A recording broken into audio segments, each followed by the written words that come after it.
بسم اللہ الرحمن الرحیم۔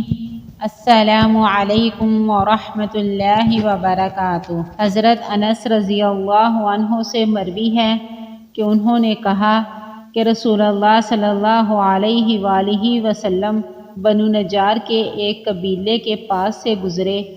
کیا دیکھتے ہیں کہ کچھ بچیاں دف بجا رہی ہیں اور کہہ رہی ہیں ہم بنو نجار کی بچیاں ہیں۔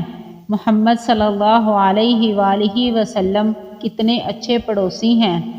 نبی صلی اللہ علیہ وآلہ وسلم نے فرمایا اللہ جانتا ہے کہ میرا دل تم سے محبت کرتا ہے۔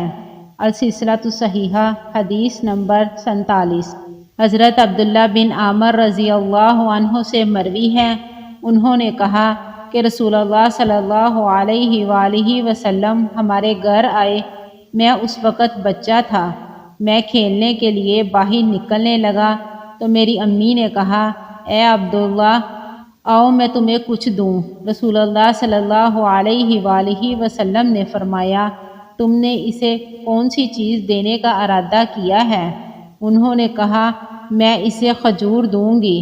رسول اللہ صلی اللہ علیہ وآلہ وسلم نے فرمایا اگر تم اسے کوئی چیز نہ دیتی تو تم پر ایک جھوٹ لکھ دیا جاتا۔ السلسلۃ الصحیحہ حدیث نمبر 48۔